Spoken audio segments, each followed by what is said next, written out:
Boa noite, mais um livecast imobiliário. Hoje vamos falar sobre assuntos aí de rotina do dia a dia do nosso meio de trabalho, né, Paulinho? Boa noite, Paulinho. Boa noite, Marcela. Boa noite, amigos aí da internet, os net espectadores. Mais um livecast, né? Esse de terça-feira, aquele bate-papo aí, Marcelo. E com insights valiosos, né? Ah, demais, né? Meu, como a gente aprende aqui, né? Vai vendo a pergunta da turma. Hoje nós vamos falar, Paulinho, sobre a rotina do corretor, sobre contrato de compra e venda, alguns tipos de contrato, sobre permuta, sobre uso capião. Eu fiz uma lista aqui pra você. Verdade. Marcelo, o que é isso? O que é isso? O que é isso? Te passei também, você vai fazendo. Então, bora lá. Vai ser um bate-papo aí bem legal, galera. Pra quem, né, sempre tem aquela pergunta e às vezes não tem coragem de perguntar. Eu vou perguntar por você. E o mercado cada dia mais dinâmico e cada dia mais aparecendo coisas novas. Então você que está no ramo imobiliário, você, nosso amigo corretor, parceiro, precisa estar com todas as informações em dia, estudar, buscar informação, conhecimento, nunca é demais, né, Paulinho? Meu, tem que estudar todo dia. Tem que buscar conhecimento, tem que colocar em prática. E falando em buscar todo dia e conhecimento e prática, quero convidar você para a terceira turma, Mentoria Mesimob. Temos apenas uma vaga e essa vaga está esperando exatamente você que está ouvindo agora. Então, corre fazer a sua inscrição para o dia 8 de novembro agora. Nós teremos aí a terceira turma do Mentoria Mesimob, que está espetacular. Cada dia mais a gente traz mais insight, mais informação, mais conhecimento. E o pessoal que tem passado nas turmas aí, nas mentorias, trazendo muito feedback, muita coisa aí que já está rolando, já está acontecendo. E que você vai acompanhar tudo isso nos nossos canais aí, aqui no nosso Instagram, no Fábrica de Empresários, no Livecast Imobiliário.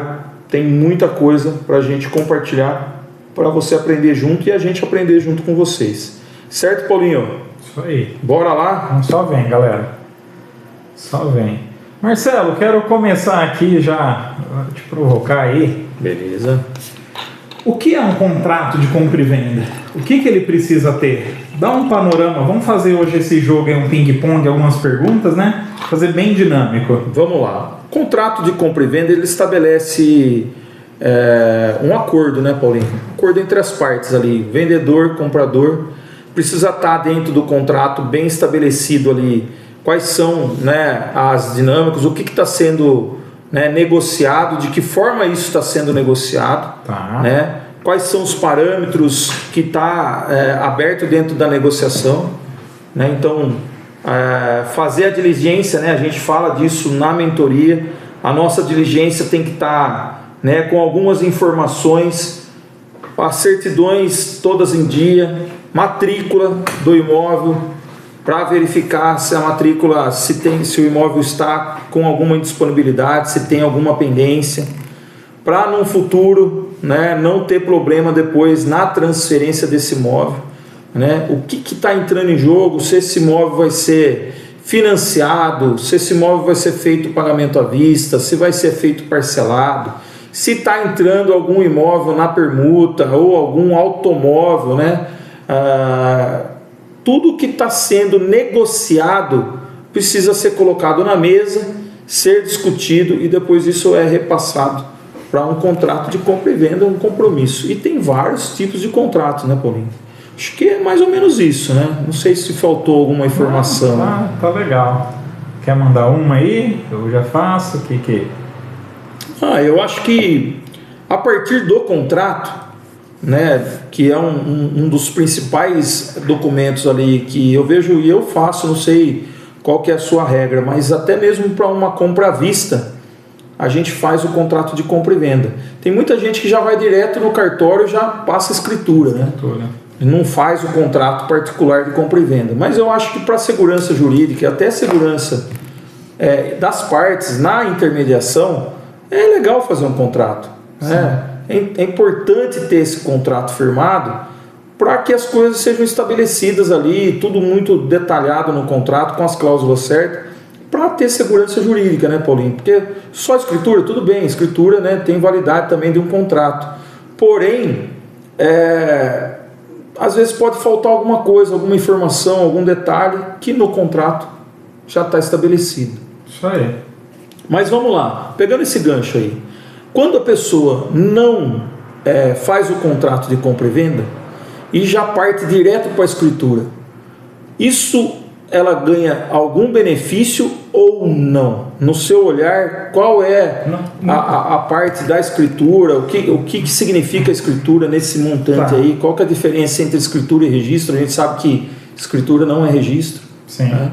Então, passar para a galera aí qual que é essa diferença. Então, assim, no contrato particular, no instrumento particular, qual o corretor ele tem por obrigação de saber toda a estrutura, ele, pelo todo o curso técnico, toda a parte técnica dele, ele é capacitado a fazer. Não são todos que faz. Sim, tá? Sim. E claro, sempre com um suporte jurídico. Tem muitos corretores que acaba contratando um suporte jurídico e eu super indico também o qual eu utilizo, né? Então a gente é um conjunto, é corretor mais o jurídico para poder montar uma boa estrutura. Certo. Para poder dar validade em todas as cláusulas. O que inclui as cláusulas de um contrato de compra e venda? Então, você colocar quem as partes envolvidas, o objeto do contrato, que é o imóvel em si, né? Sim. Formas de pagamento, multas contratuais, no caso de uma quebra de contrato, e você pode mencionar ali também quem é o corretor envolvido, você pode falar quando vai ser a entrega das chaves, a posse, né, precária ou posse total desse imóvel. Então, o contrato, Marcelo, ele permite você colocar detalhes, né? Detalhes a mais, que um contrato nada mais é que um acordo entre partes. Então, tudo isso que a gente está acordando, a gente consegue colocar no papel. Sim. Já uma escritura de compra e venda, né, uma escritura pública, que ela tem a sua validade, ela tem força, né? Porque é um tabelionato, né? Um tabelião que está assinando, então ela tem a força ali para registro. Então, alguns detalhes desses, como às vezes uma forma de pagamento, até mesmo mencionar a parte da corretagem do corretor, da imobiliária, fica Sim. mais difícil de colocar na escritura. Isso. Às vezes está entrando algumas outras permutas, entrando um imóvel às vezes que não tem um registro, às vezes uma chácara, um carro, fica um pouco difícil, mais complicado de mencionar tudo isso dentro da escritura. Na escritura. Então, e o contrato, sem dúvida, a escritura, a gente precisa de um time, né? Precisa estar em horário comercial e dia comercial para conseguir executar ela. Já um contrato, a gente pode aqui nessa mesa atender um cliente, já tem condição de montar toda a estrutura do contrato. E questão de horas, você já está com o contrato pronto. E dando validade, né, no aceite de quem está comprando, quem está vendendo, falando que está tudo certo. Claro, tanto o contrato quanto a escritura, ela precisa andar com as certidões mínimas, que vai dar total segurança no negócio. Era isso que eu ia mencionar, né, Paulinho? A gente tem feito, né, nas turmas da mentoria, a diligência, né, cara, o passo a passo, desde a captação do vendedor, a captação do imóvel, depois a captação do comprador, o passo a passo. Existe uma jornada no processo, né? Então, quando você vai formalizar, por exemplo, um contrato, você tem uma diligência a ser feita para levantamento de informações, tanto do imóvel quanto da pessoa que está comprando e da pessoa que está vendendo, né, Paulinho? Qual que é a representatividade disso e qual a importância de se puxar todas essas certidões, Paulinho? A diligência para, né, até às vezes é um nome que eu gosto, é bonito. A hora que na mentoria eu falo, nossa, diligência, velho, é gostoso. Mas a diligência nada mais né, e eu vejo o passo mais importante, é uma investigação. Boa. Do que? Realmente passar um pente fino, puxar toda, não gosto desse termo, mas puxar a capivara, né, do pessoal. E é isso que vai dar segurança no negócio. Por quê? Vai se puxar todas as certidões do imóvel, principalmente a certidão de matrícula, para ver quem é o real proprietário, se tem algum ônus lançado ali naquela matrícula, às vezes uma penhora, né? Uma indisponibilidade, alguma coisa assim. E as do proprietário do imóvel, do vendedor, vai ser puxado Tribunal de Justiça, Tribunal Trabalhista, alguma coisa também, Serasa, enfim, tem certidões, né? Tem contratos aí que eu faço que chega a dar 15 certidões diferentes, 20, já teve caso que deu 20, que daí precisa buscar alguma coisa em ministério. Sim. Enfim, daí cada cliente tem a sua particularidade, né?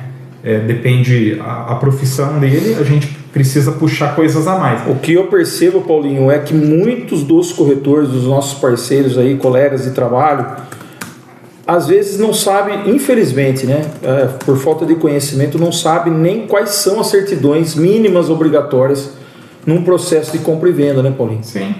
E assim, viu, gente, sem prepotência nenhuma, mas às vezes o corretor, ele não se sente seguro para puxar certidões, tem medo de errar, de executar o contrato. Aí deixa tudo na mão do jurídico.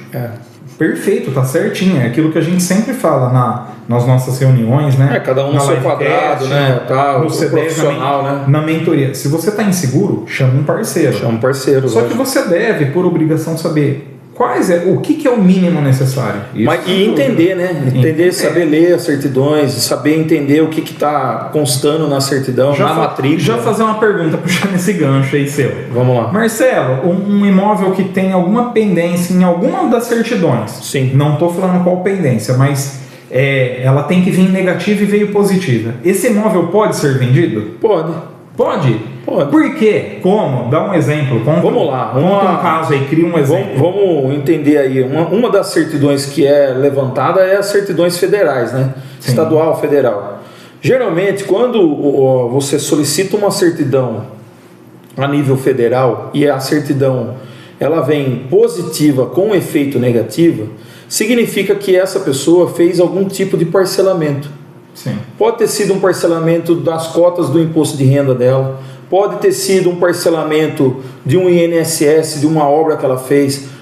Qualquer tipo de parcelamento que foi realizado perante a Receita Federal, não vai sair uma certidão negativa de débitos, vai sair uma certidão positiva com efeito negativo. Com efeito negativo. Eu já vi até a questão, às vezes o casal, o nome da esposa às vezes tem alguma alteração e ela sai nessa condição. Essa condição somente significa que ele está com um parcelamento. E se sai a certidão é porque o parcelamento está em dia. Porque se o parcelamento estiver em débito, estiver em atraso, não sai a certidão. Aí não sai de jeito nenhum, nem positiva nem negativa. Nem positiva nem negativa. Entendeu? O que é importante salientar, né, Paulinho? Porque nem tudo o que sai descrito na certidão significa que o imóvel está comprometido, está com disponibilidade de venda. Então, por isso é necessário você saber ler a certidão, entender o que é a certidão, né? E uma vez que você entende do processo da compra e venda, entende da leitura das certidões, você acaba passando uma confiança na hora da negociação, na hora da apresentação desses documentos, para você ter uma leitura. Por quê? A pessoa que está comprando, geralmente é uma pessoa que não tem uma instrução sobre esses documentos. Não necessariamente todo mundo, mas tem muita gente que às vezes é o primeiro e único imóvel que ela está comprando e está adquirindo. E às vezes ela não sabe o que significa a leitura de todos esses documentos. Por que de tirar todas essas informações? Né? E isso é para a segurança da compra, segurança tanto dela quanto do vendedor. Né? Porque se dá algum problema, por exemplo, um IPTU atrasado, né? E esse IPTU não foi pago e era débito do vendedor. Foi lá, tirou a certidão, saiu a certidão, mas ficou coisa para trás e esse débito vem depois, ou esse débito está sendo discutido e tal. Quando vem esse débito, olha a importância do contrato de compra e venda, porque ali estabelece as datas, tudo que está combinado e é tudo levantado perante aquele período.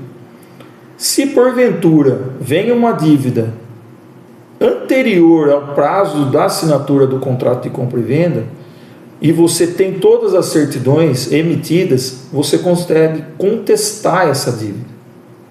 Uma vez que o imóvel já está no nome do comprador, né, já foi transferido para o comprador, automaticamente essa dívida vai ser contraída para o CPF do comprador. Se ele tem toda a documentação para comprovar que aquela dívida não foi contraída por ele ou foi antes dele comprar o imóvel, cara, tem como você contestar. O que acontece muito, e é comum, acontece muito mudança de sistema nas prefeituras, Paulinho, e numa dessa perde informação. Sim. Quando perde a informação, o que é mais fácil a prefeitura fazer? Enviar cobrança. Cobrar de novo. Né? E aí, se você não tem os comprovantes, se você não tem as certidões, os devidos documentos, no momento da compra e venda, você automaticamente passa a ser um devedor. E essa dívida, se não for paga, essa dívida pode ir, né, para a justiça, Sim. pode ser uma cobrança, virar uma cobrança extraoficial, né, extrajudicial, depois vai para o judicial, vai para a cobrança de dívida ativa, e depois trava a conta, Detran, e depois trava a Detran, e depois trava, né, um monte de coisa aí que vai dar indisponibilidade no seu, não só no seu imóvel, quanto nos seus documentos pessoais. Então, a importância de ter, né, a informação correta na mão quando você está num momento de negociação é muito, e uma das principais ferramentas que você tem, muito importante, e uma das principais ferramentas que você tem para depois, lá na frente, você falar, opa, legal. como diz o ditado, né? Não comprei gato por lebre, né? Eu comprei um negócio sabendo que eu estava comprando nas condições que eu comprei. Eu vou dar um exemplo. Saiu a certidão negativa de débitos do IPTU e a pessoa comprou o imóvel. Passou 2 anos, veio uma cobrança anterior, que era do antigo proprietário. Essa cobrança que era devida estava sendo discutida extrajudicialmente, então não constava, estava lá como suspensa. Por isso foi emitida a certidão. E uma certidão negativa. Quando está suspenso, não tem dívida. Só que a pessoa perdeu e voltou a dívida. O que a pessoa que comprou fez? Pegou a certidão, levou o contrato, mostrou e falou, olha, essa dívida não é minha, essa dívida está no CPF do fulano. Eu tenho a boa fé aqui, né? E aí foi resolvido o problema. Mas e se não tem a certidão? Aí não resolve, né? Aí tem que pagar. Quem paga mal, paga 2 vezes, né? Quem paga mal, paga 2 vezes. Então, assim, é importantíssimo ler as certidões. Estou dando um exemplo de prefeitura, mas isso também, Receita Federal, sim, qualquer órgão fiscal aí, qualquer órgão regulador, precisa ter uma boa informação. Muito bom, explicou aí muito bem. Faz uma pergunta bonita aí para mim. Vamos lá. Vamos falar de TBI? Vamos. TBI é um negócio que intriga. Tivemos recentemente aí, né, um aumento na taxa do ITBI em Limeira aí de nada mais, nada menos que 50% de aumento. Sim. Que vai impactar diretamente a partir de janeiro de 26. Então explica o que é ITBI, quem que tem que pagar, se é o vendedor, é o comprador, quem que paga essa bodega desse imposto? TBI é um imposto municipal, tá? Ele é um imposto de transmissão de bens e imóveis, né? Então tudo que você compra ali, um imóvel, precisa recolher esse imposto que é devido para a prefeitura. Okay. Tá? Na nossa cidade, Limeira, cada cidade é adotada uma alíquota, tá? A grande maioria gira entre 2% e 3%. Sim. No estado, mas cada cidade tem o seu. Limeira é 2% já há muitos anos. Então, por exemplo, um terreno, o qual a escritura dele vai ser em 200 mil. Sim. Seja escritura, seja contrato de financiamento. O ITBI devido 2% será no valor de R$4.000, tá? Ou na base de 100 mil, a cada 100 mil é R$2.000. Perfeito. Tá? Então, a gente vai ter esse aumento aí para 3%. Né? Isso foi um assunto que gerou muita discussão. Eu, particularmente, não concordo, porque isso vai influenciar diretamente nas negociações, e penso eu que isso vai também induzir mais o povo a tentar burlar a lei para poder não pagar. Então, na casa de 100, o que era 2.000 vai para 3.000 agora, né? Então, de 2% para 3% aumentou 1%, mas em fator percentual aumentou em 50%. Então, isso é um aumento que assim, para mim é até inconstitucional. Sim, totalmente abusivo. Né? Por quê? O negócio ele tem que vir seguindo uma escala. Progressivo, né? Progressivo. Limeira, o valor venal do imóvel, o que é cadastrado na prefeitura, ele também era desatualizado. Então, né, eu escutei o burburinho que foi uma forma de compensar isso. Só que eu acho, Marcelo, que a forma de compensar certo seria realmente ajustando o valor venal do imóvel e não ajustando a alíquota. Reajustar o valor do imóvel e... Vamos subir só 1%, gente. Não é bobo. 1%, então, assim, ó, o imóvel, por exemplo, que estava em 100 mil como valor venal, ajustou para 120 mil, então tá, de 2 mil ele foi para 2.400. Sim. Né? Então aí ele teve ali o seu aumento, né? Acompanhou legal. E eu estou falando um aumento na taxa venal de 20%. Perfeito. Né? É uma taxa alta. Então o negócio teria que ser mais progressivo. Né? Sim. O ITBI, no que ele é convertido? Ele é convertido na cidade, né? Em hospital, escola, rua, iluminação, a parte de lixo, parte ambiental, enfim, todo o contexto que rege uma cidade, né, todo o custo que o Estado tem, então parte dele é convertido nisso. Infelizmente a gente sabe que, né, a gente sabe, Paulinho, não é convertido bem também. Sim. Você ser funcionário público, né, você ser um prefeito, um gestor da cidade é um telhado de vidro, é um problema grande, né? Não estou aqui para jogar pedra em nenhum. Não. E ninguém do cargo público, já trabalhei na prefeitura, só que eu acho que não é a forma certa, e isso vai influenciar. Não, a gente não está entrando no mérito. Exatamente, não estamos entrando no mérito se foi certo, se foi errado. Né? A gente sabe que algumas cidades, por exemplo, têm desconto, né? No primeiro imóvel, a pessoa tem desconto no ITBI de 50%. Enfim, acredito muito que deveria ter sido feito de uma forma progressiva, né? Esse ajuste de ITBI na cidade, porém é um imposto que tem que ser pago em todas as transações imobiliárias. Tem que ser pago. É um imposto obrigatório para que se dê o registro do imóvel e para que se finalize o financiamento, né? Todo o trâmite do financiamento, do FGTS, tem que acontecer o pagamento do ITBI. Precisa acontecer o pagamento do ITBI. E aí, Paulinho, uma vez que fez a escritura, recolheu a taxa do ITBI, a gente parte para registro.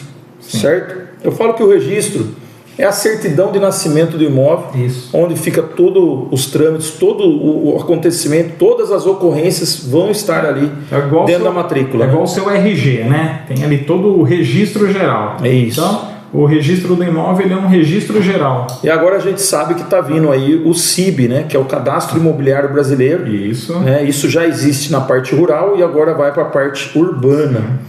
Essa mudança, o que vai impactar, Paulinho? Você está sabendo, está por dentro disso daí? Sim. O CIB ele também vai ajudar as prefeituras, né, vai ter a obrigatoriedade de não utilizar mais o valor venal que ela tinha ali lançado. Né? Claro que tem todo um cálculo, uma alíquota que lança, né? um fato gerador, enfim, mas o CIB ele vai ser totalmente ligado ao valor venal, né? Na sua proporcionalidade ali, então vai ter um aumento, tanto pelo ITBI, pelo percentual que subiu, e bem como o CIB. Isso vai ter impacto, com certeza, no mercado imobiliário, no preço. Nos aluguéis, nos investimentos, em tudo isso a gente sabe que vai ter. E eu acredito que, de alguma forma, isso, né, em algum momento vai ser ajustado. Na verdade, a gente se adapta às mudanças. O mercado ele vai, né, conseguir de alguma maneira, né, contornar com toda essa situação. A primeiro momento assusta, né, Paulinho? Toda essa mudança vindo assim a galope, né? E é importante a gente comunicar, né, os proprietários, os compradores, de que, ok, existe toda essa mudança, mas não vai deixar de existir as oportunidades que o mercado oferece, né, Paulinho? Com tudo isso, a gente falando em economia e política, né, daí tá tendo já algum movimento e a gente vê que para o ano que vem, né, já está com tendência das taxas de financiamento ter uma redução, Então isso também vai facilitar o crédito. Isso. Né? Então ele aumenta um pouco o valor venal, facilita o crédito. Então o mercado imobiliário... Vai balanceando, né? Ele é dinâmico. A gente fala que ele é uma escada, né? Ele tem os seus altos e baixos, porém ele está subindo uma escada. Ele sempre vai mantendo assim no gráfico. Ótimo, tá? Perfeito. Paulinho, registro, né? Depois que fez o pagamento de ITBI e o registro, tá tudo certo? Acabou? A princípio a parte documental, né? Vamos falar uma compra à vista, sim, registrou, tá finalizado. E se for com financiamento,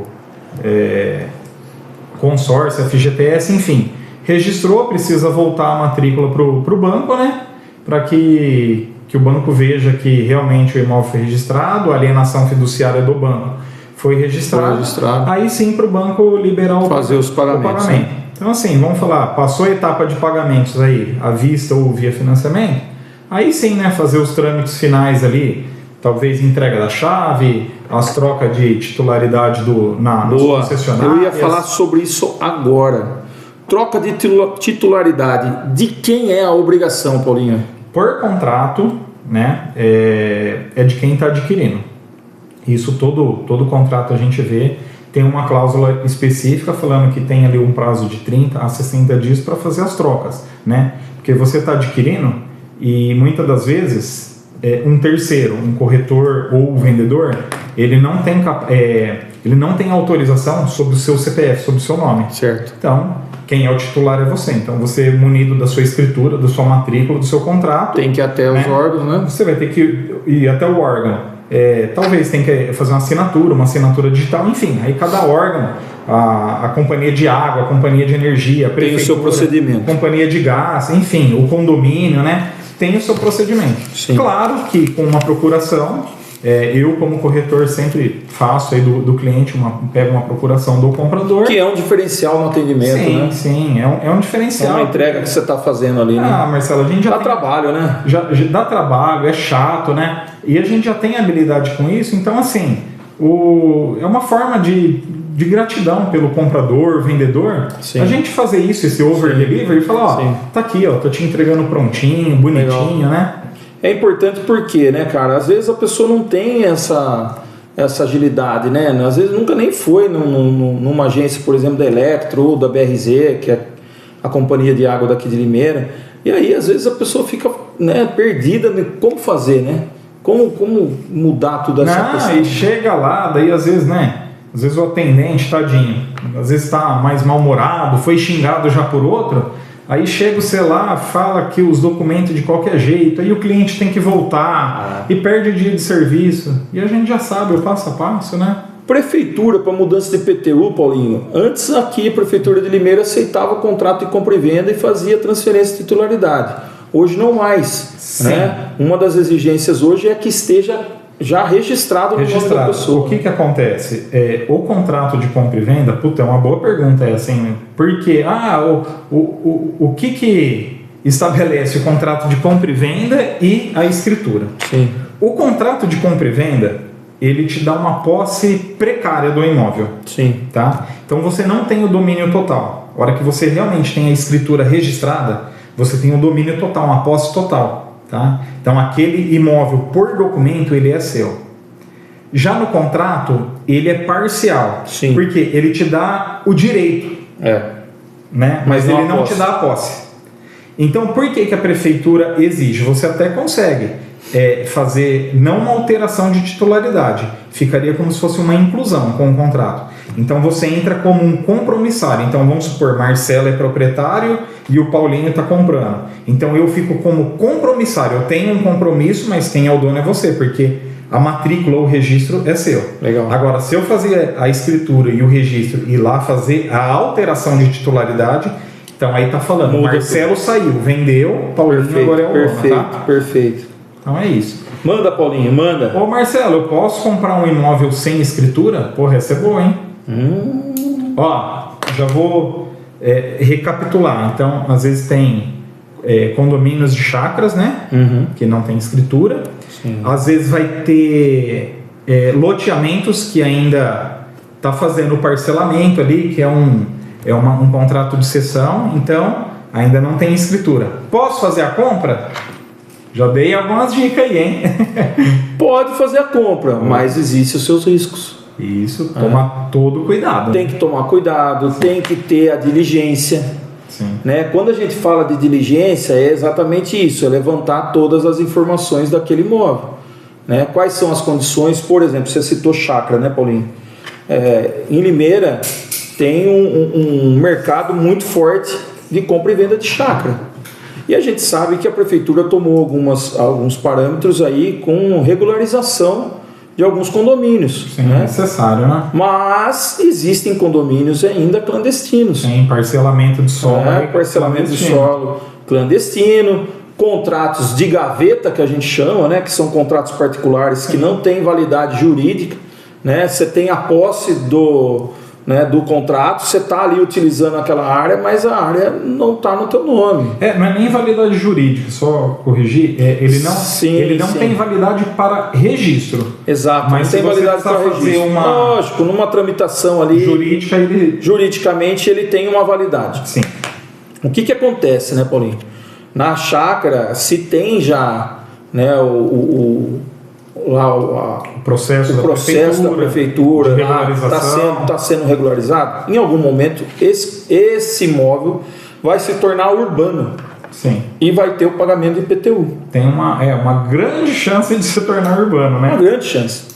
Né? Já tem muitos condomínios aí em Limeira de chácara, né? Que já está recolhendo começou a sair já escritura, já está recolhendo IPTU, tem a matrícula individualizada. Então, o que falta muitas vezes no mercado é informação. Sim. Mas a busca de informação por pessoas competentes, né? Que vão de fato passar todas as informações. Pode comprar um imóvel sem a escritura? Pode comprar. Mas quais são os riscos que eu corro comprando esse imóvel? Ou quais são, né, o que eu posso me fazer para ter um máximo de segurança, para eu não ter problema, não é futuro? E no caso um loteamento aí que ainda não tem a escritura, como que funciona? Um Marajoara, Terra de São Bento 3, enfim, é diferente. Itapema, vamos lá, é diferente. Colinas do Engenho. Quando você está comprando um lote de terreno direto da construtora incorporadora, existe lá uma matrícula mãe, que a gente fala, né? Legal. E que depois vai sendo individualizados os lotes conforme a quitação com a construtora. Né? Então a construtora daí emite um documento, né, de pagamento total, né, onde você, com aquele documento, você consegue levar isso no cartório, gera-se a escritura e começa a ter ali, a partir dali, o histórico da matrícula mãe. Sim. Então você vai individualizar aquela matrícula no seu nome, devidamente formalizado de uma forma correta. Dessa forma, você tem segurança jurídica porque existe um registro de incorporação, né, e registro do loteamento, para que você compre a unidade, aquela unidade está sendo comercializada e a partir do pagamento final, você passa a fazer a transferência e depois o registro na matrícula. Né? Então a matrícula individualiza. Sim. Agora, se não tem isso regularizado, né, e quando vai comprar, aí vai uma dica ouro, né, Paulinho? É verificar o registro de incorporação junto ao cartório local. Se tem registro, se tem a validade na prefeitura, se tem o documento de registro oficialmente, se tem as certidões lá, ou, né, as autorizações de CETESB e os outros órgãos, a Agrapoab, enfim, todos os órgãos competentes que fazem, né, tangente e acompanhamento de toda essa estrutura, tem que ter todas essas informações. Tendo todas essas informações em mãos, pode comprar. Agora, loteamento clandestino, né? Ou uma cooperativa que lançou lá um loteamento lá para popular e tudo, e o cara vai lá e dá R$200 de sinal e depois fica pagando 100. Cara, isso daí é enganação, infelizmente. Isso é complicado, tem que tomar cuidado, gente. Muito cuidado. Tem que buscar informação, tem que tomar cuidado. Se não é um negócio sério, um negócio que tenha documentação, que tenha lastro, cara, em algum momento você pode perder tudo o que você já deu. Sim. E aí não tem para quem reclamar, né, Paulinho? A gente já teve casos aqui de cooperativas que iniciaram aí né, um puta movimento, e foi gente lá, dormiu lá na frente da cooperativa, fez os pagamentos e depois sumiram com o dinheiro. Nunca mais achou o pessoal, né? Então tem que tomar cuidado com tudo isso, né? Beleza. Não sei se eu expliquei de forma muito bom correta aí a parte de, né, da matrícula aí. Agora manda uma pergunta aí, BBB, vai. Vamos lá. Muita gente tem essa dúvida. Um imóvel que está financiado, ele pode ser vendido? Essa dúvida, muita gente compra o imóvel, bota lá 420 meses e ele acha que ele vai morrer naquele imóvel. Isso aí, a gente, quando está captando imóvel, a gente vê muita dúvida. Eu não posso vender porque está financiado. Está financiado. Pode sim. Então tem as formas de negociar esse imóvel. Negociar, resolver isso. Boa. Vamos lá. Uma delas se você vai comprar esse imóvel via financiamento. Então o imóvel já está financiado, está alienado, por exemplo, pela Caixa Econômica Federal. Tá. Marcelo, vendedor, está pela Caixa Econômica. E o Paulinho, comprador, pelo Bradesco. Manda. Pode, normal. O que o Bradesco vai pedir? Ele vai pedir, né? O Bradesco vai vir pedir, me passa o seu saldo devedor. Então vamos supor, o imóvel lá é 300 mil, tem um saldo devedor de 150 mil. Certo. Beleza. E eu estou levantando um financiamento aí de 200 mil. Então, parte do pagamento, 150 mil, vai entrar como interveniente quitante para quitar o seu financiamento, né? E o saldo, o restante, vai para sua conta. E depois mais os pagamentos recurso próprio, FGTS que for fazer. Legal. Né? Então, essa é uma forma. A outra forma, Deixa eu só pegar um gancho dessa forma que você falou. Tem muita gente que na hora que vai fazer o financiamento, ele acha que ele vai financiar só 150. Não. Porque 150 já está financiado. Não. Então na cabeça dele ele fala, mas pera um pouco, né?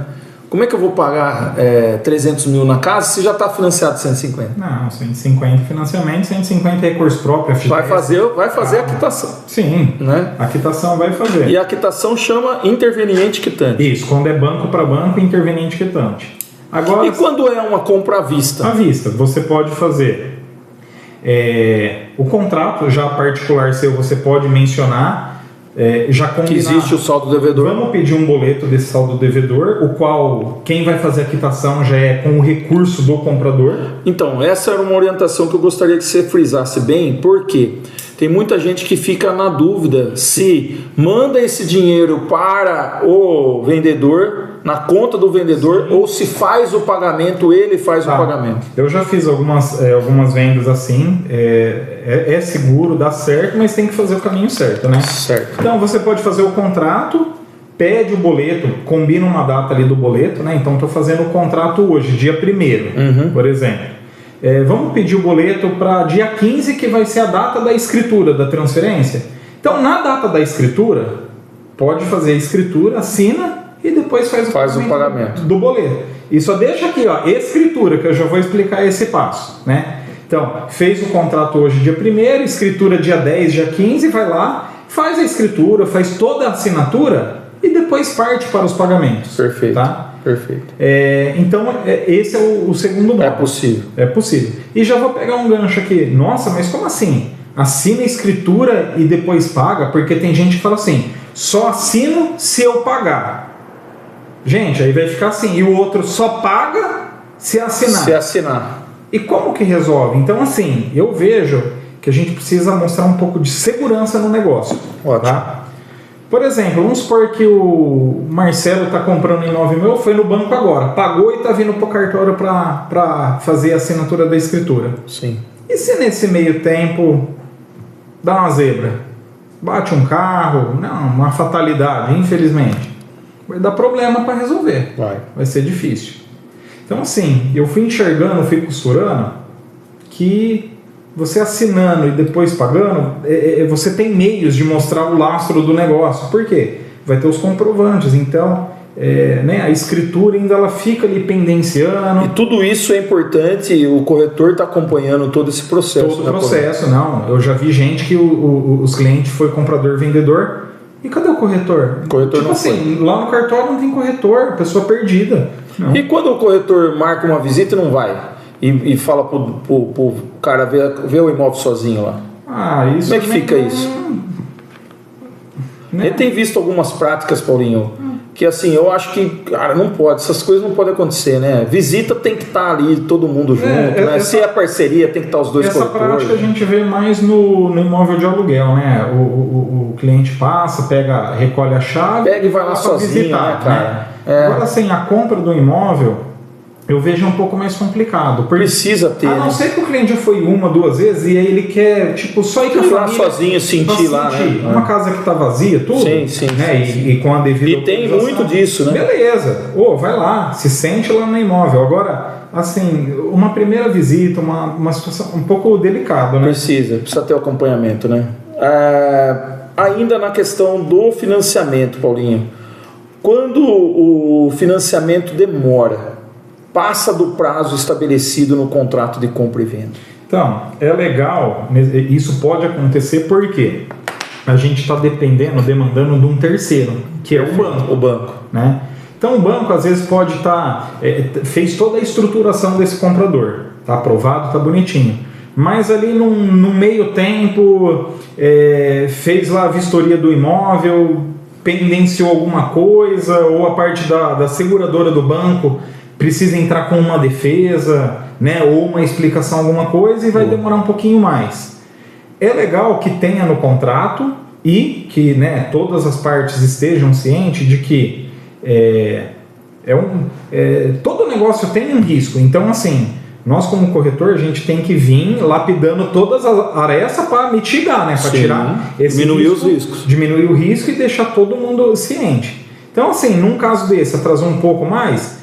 tem uma cláusula específica falando que pode haver e tem que ter o bom senso, todo mundo está muito bem comunicado e você munido de informação, perfeito. O corretor, né, ele acompanhou o processo, está vendo? Já informa as partes o que está acontecendo. Sim. Então, com tudo isso, vai baixando a pressão de todo mundo, vai resolvendo.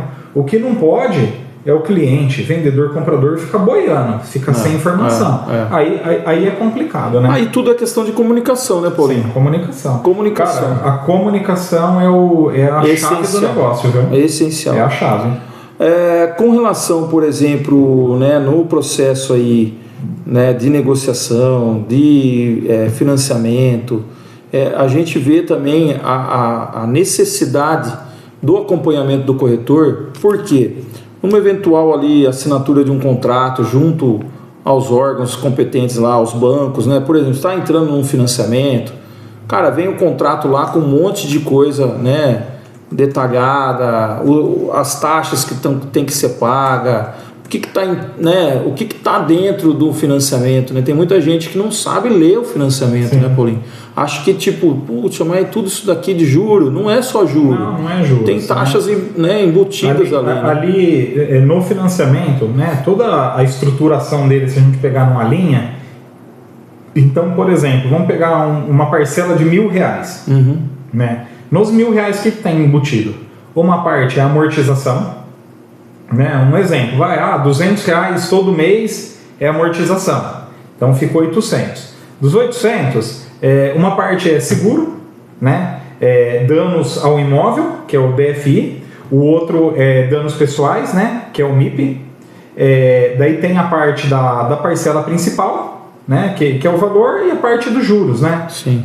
Talvez um IOF, alguma outra taxa, né? Que tem banco que abre mais a coluna. Mas é praticamente isso que é formado. Eu lembrei agora que nós conversamos sobre isso hoje. Quando o cliente tem um financiamento, Paulinho, e ele paga em atraso, você falou de uma informação que as pessoas não têm, eu não tinha o conhecimento. Compartilha com a gente. Conversando hoje com o cliente, né, sobre isso. O que acontece? Às vezes tem cliente que, às vezes ali por uma infelicidade, acaba tendo que pagar as parcelas em atraso, né? Que acontece com isso? Aquele acordo que você tinha com o banco de amortização, de pagamento do seguro, tudo, era, por exemplo, para o dia 5. Aí você veio pagar o boleto dia 10, por exemplo. Então você já perde toda aquela bonificação, aquela condição. Então, às vezes, o valor que precisava ser amortizado da parcela acaba não sendo. Por quê? Tem outros juros, né? Juros sobre juros que está embutindo ali, e daí você vai pagando, na hora que você vai ver, você vai falar, caramba, já paguei tantos meses, já paguei tanto e não amortizou, é por conta disso. Então, é importantíssimo que se pague as parcelas em dias, para que você tenha uma boa amortização, para que realmente faça sentido. E né, pegando já esse gancho, eu vou soltar um insight aqui que até o Henrique da Prime, ele, né, que faz aí os financiamentos, ele deu aquele insight. Às vezes o pessoal acha que vai casar com financiamento de 420 meses, né? E ele explicou um pouquinho, tem as formas de amortização. Eu queria que você falasse um pouquinho isso aí. Cara, é uma legal, forma né? de estruturação, planejamento. Você sabe que eu estava vendo, né, ontem uma... Faz parte do planejamento financeiro e, né, também você dá um up ali no seu financiamento. Ontem eu estava assistindo um podcast sobre amortização, exatamente sobre essa questão. E a amortização é muito importante, né? Independente da tabela que você escolheu, se é saque, se é price, eu acho que a amortização vale para todos os lados. A saque muito mais, né? Mas depende da estratégia. Depende da estratégia, o prazo. Mas vamos falar o seguinte, por exemplo, você fez em 420 meses e você está com o seu parcelamento, seu pagamento está em dia, seu financiamento está em dia. E você tem lá, de repente, um fundo de garantia que você pode utilizar para fazer a amortização das parcelas. Elas são, né, decrescentes, né? Então ela pega do último e vai vindo para onde está, né, o início do pagamento. E é muito interessante, Paulinho, que a mulher ela estava com uma parcela, e vou usar o exemplo que eu vi ontem. Ela tinha uma parcela de R$ 1.200 por mês do financiamento. Quando ela foi pedir para fazer a amortização, ela pediu de uma parcela, somente de uma parcela, e veio para ela a parcela de R$ 1.200, veio para ela fazer a quitação daquela parcela de R$ 41. Provavelmente era a última parcela. Era a última parcela. Isso é um tipo de amortização da última puxando para a primeira. R$ 41. Aí ela falou assim, tá, eu vou... E só um detalhe, na sua planilha hoje, lá na última parcela não seria 41, seria, por exemplo, 400, 500, 300 reais. 600 reais, 300 Só que reais. como ela puxou para valor presente, deu os descontos, tudo... R$ 41. Aí ela falou, bom, eu vou pedir então para fazer 10 parcelas. Com 400 reais ela quitou 10. R$ 400. Ela falou, não, mas espera um pouco, ainda está dando muito baixo, porque eu estou pagando R$ 1.200. Quando ela pediu de R$ 1.200, foi mais de 24 parcelas que ela quitou, foi mais de 2 anos. Daria quase 30, entre 25 e 30 parcelas. Mais de 2 anos ela fez de quitação, ela amortizou no financiamento dela. Com R$ 1.200. O qual ela paga R$ 1.200 no dia. Então o processo de amortização é muito interessante. E tem uma estatística que na maioria dos financiamentos que são feitos aí de 30, o mais normal é 30 anos, né? 35 saiu agora há pouco tempo, né? São 30 anos de financiamento. 30 anos de financiamento, a amortização, uma estatística geral aí a nível Brasil, que 70% das pessoas quitam o financiamento em 7 anos. Essa é a média. É a média. 7 anos a pessoa vai e faz a quitação. Porque ela começa a fazer a amortização e ela começa a ver que vale a pena. Por quê? Porque ela vai diminuindo o tempo de financiamento. Ela adquire o imóvel dentro da realidade dela e da parcela dela. Em algum momento sobra um dinheirinho, fez uma poupança, um planejamento financeiro, ela consegue ir amortizando. E aí diminui de 30 anos para 7 anos. Então essa coisa do cara achar que vai ficar 30 anos amarrado com o financiamento... Não. Cara. E aí tem um detalhe, né? Que o planejamento financeiro, se você de fato fizer, né, a conta para 30 anos, você está pagando 2, 3 imóveis ali. Sim. Do que você comprou, da realidade que você está pagando. Só que se você diminuir isso, vem para a realidade. Se você pegar e utilizar o banco como um parceiro para fazer uma alavancagem patrimonial, gente, é o melhor cenário. Melhor cenário. Então, assim, falta muito, né? Nós brasileiros, a gente não foi treinado para isso. Não, educação financeira. Exatamente. Só que a informação está aí hoje, gente. Mas é um negócio que é importantíssimo, né? Vale a pena fazer. E mais um detalhe, né, Paulinho? Hoje existem também outros mecanismos, né? Não só o financiamento bancário. Hoje você tem como adquirir um imóvel através de consórcio, né? Você tem como adquirir imóvel através de leilão. Consórcio, e leilão financiado. FGTS, Fundo de Garantia. Tem gente que acha que leilão você só faz arrematação à vista. Não, dá para tem financiamento. Tokenização imobiliária. A gente já fez aí uma live sobre isso. Assim, nós temos, por exemplo, nós podemos falar sobre consórcio uma live inteira sobre consórcio e alavancagem.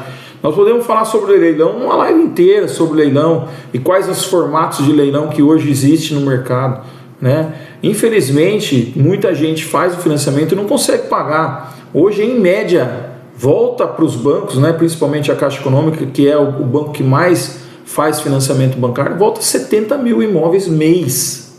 Meu Deus, é muita coisa. A nível Brasil. Cara, é muito imóvel. Legal, vou pegar um gancho já. Fica aí como uma dica. Às vezes o cliente, por que volta tanto imóvel? Às vezes ele atrasou uma parcela, duas, né? Diz que na grande parte da maioria venceu 3 parcelas, já vira o processo judicial, o qual o banco vai pedir retomada do imóvel. Então, gente, vou deixar aqui uma dica de ouro, é um conselho. Se por acaso você está passando por um problema desse que está um pouquinho mais complicado pagar a parcela, procura um corretor, procura um especialista, nos procura, né? Para você poder tirar informação não vai ser cobrado nada. Porque às vezes... Tem formas de resolver, Tem formas de resolver. Às vezes a gente vai conseguir enxergar cenários onde você consegue, por exemplo, vender esse imóvel e sair desse aperto. Dessa situação. Né? É uma das formas, fazer a venda, já anunciar ele. Você sabia que tem suspensão do financiamento? Sim, tem período de suspensão. Dá para pedir suspensão. É um pouquinho burocrático, sem dúvida não é algo fácil. Não é chegar lá e falar, tô apertado, quero suspender, né? Mas, né, é uma forma que dá para resolver. Então, gente, não deixa atrasar não. Ou aconteceu o atraso. Viu? Deixa eu falar. Nenhum banco quer que não é o business do banco pegar um imóvel porque custa para ele. Sim. Ir lá fazer retomada, processo judicial. Não, o negócio dele é pegar o dinheiro, emprestar, você pagar. Esse é o negócio, né? Então, você falou que existem várias possibilidades, né, de se resolver essa questão, né? Eu acho que a questão, por exemplo, principal tá atrasado, não entre em desespero. Porque se você não tem a informação, a primeira coisa que faz é você perder sono, você entrar em desespero, você querer resolver as coisas sozinho ou omitir até mesmo isso da família. Eu já vi casos, né, que o marido não fala para a esposa que não está conseguindo pagar a parcela. Que às vezes é vergonhoso. De repente, está batendo oficial de justiça lá, fazendo despejo, enfim. Não entre em desespero, não deixe de buscar informação, de buscar o apoio, porque numa situação dessa, tem mecanismos que você consegue resolver. Tem como substituir, tem como colocar uma garantia, tem como fazer... Tem vários acessos. Dá para resolver, gente. Dá para resolver. Agora, o que precisa é buscar informação com quem de fato conhece. Tem que ter ação, movimentar. Tem que se movimentar. Né? Porque se não fizer dessa forma, cara, perde o imóvel, às vezes com duras penas lá você conseguiu dar uma entrada, você pagou um tanto lá das parcelas, já pagou mais da metade do imóvel e perde o imóvel cheio. Então é complicado, né, Paulinho? Vamos lá, pra gente ir finalizando já. Uma coisa, Paulinho, que eu tenho muita curiosidade e uma forma de você, às vezes, regularizar a situação do imóvel é o famoso uso capião. Você entende um pouco do uso capião? O que você sabe do uso capião? Tem muita gente que hoje, né, entra com processo de uso capião porque não consegue regularizar de forma, né, jurídica, no sentido de tem muita gente que morreu, não tem mais contato com as pessoas, não consegue achar os ex-proprietários, a família é desunida, aí entra com o processo de uso capião para regularizar. Assim, para mim, né, eu sei bem raso do uso capião. Não gosto muito porque eu acho que é uma forma, eu enxergo que ele é uma forma invasiva de você ter a posse de um imóvel, né? Porque você pode ser um imóvel. Só melhorar essa questão, eu acho que são dois momentos, né? Sim. Tem a pessoa que usa a oportunidade, né, de se utilizar do uso capião para se tomar um imóvel, né? Adquirir um imóvel de forma... Isso, bem colocado, né? Sim. E tem o uso capião que tem que ser feito para ser regularizado. Isso, tem o uso capião então que é devido, né? Isso, e tem o intencional que o cara quer tirar proveito. Isso. É isso aí. Né? Então, assim, é que a gente vê na maior grande parte aí que acontece... É um termo pejorativo, vamos dizer assim. Pejorativo, né? E é dessa forma, o pessoal quer tomar um negócio na marra, né? Então, o que precisa, né? Ele tem algumas regras, precisa... você ter ali um recolhimento de impostos. Comprovante, né? Os comprovantes precisa realmente ter um reconhecimento que você tem o uso daquela área, daquele terreno, né? Daquele imóvel, que realmente você faz uso dele, que você cuida dele, que você zela por ele. Né? Então, e é um processo que é demorado. Anos e anos. Por quê? Demanda de perícia, demanda de reconhecimento, demanda de provas, né? Provas, comprovações. Então, assim, não é um ano vou fazer uso capião. Né? Então, tem dessas duas formas, né? Cada um na sua legitimidade. Sim. E é mais ou menos isso aí que eu vejo aí do uso capião. Mas é um formato de se regularizar. Sim. Né? Formato jurídico, né? É plausível. Precisa totalmente o corretor do auxílio de um jurídico. Com né? certeza. O uso capião precisa, né? Porque tem etapas ali que é só o advogado que consegue fazer. Tá? Exato. O que mais, Paulinho, para a gente encerrar? Bom, fala um pouquinho aí. Vamos puxar alguma coisa aqui da mentoria, um pouquinho de técnica, um pouquinho de posicionamento, mentalidade, né? Pegando em todo esse contexto que a gente falou nessa live de hoje sobre documentos, tudo, o posicionamento e a mentalidade que o corretor tem que ter perante tudo isso, perante o cliente, o comprador, perante o mercado, né? Como que ele deve se posicionar na hora de captar o comprador, na hora de captar o vendedor. Primeira coisa, né? Eu acho que a atitude do corretor hoje para ele se perpetuar no mercado e ser reconhecido, ter uma boa referência, né, do trabalho que ele realiza, ele precisa ter um posicionamento, né, e um conhecimento geral de todas as informações que são pertinentes ao processo de compra e venda. Tanto para quem está comprando ou para quem está vendendo, você precisa dar as informações corretas. Para você dar as informações corretas, você precisa ter propriedade daquilo. E propriedade, para você falar sem gaguejar, você precisa ter conhecimento. Então, qual é a atitude do corretor de alta performance ou corretor que de fato quer se destacar no mercado? Precisa conhecer, precisa saber daquilo que ele está fazendo. Não é simplesmente pegar e sair aí, tirar o Cresce ou comprar o Cresce, porque a gente vê muita gente que comprou o Cresce, não fez nem a prova, né? Não fez a prova lá do Cresce, que, né, muito simples de se fazer. Enfim, tem corretores. Eu ouvi uma frase do Vitor na live, né, que ele veio aqui, participou, o Vitor da SPL. Ele falou: olha, existem corretores e existem vendedores. Então o vendedor é aquele cara que quer empurrar a qualquer custo e ele está olhando somente para comissão. Vendedor vende qualquer coisa. O cara vende almoço para comer a janta. É o cara que vai passar por cima de tudo e de todos para que ele tenha êxito no bolso dele. Ele quer botar dinheiro, não importa de que jeito que vai acontecer, se tem processo, se não tem processo, o cara vai te empurrar o imóvel. Ele quer que você assina quanto mais rápido o contrato, ele quer que você saia da frente dele, ele quer que você receba a comissão dele para ele viajar, para ele gastar, para ele pagar a conta, enfim, para ele fazer o que ele quiser, mas ele não está olhando o processo. E existe o papel do corretor. O papel do corretor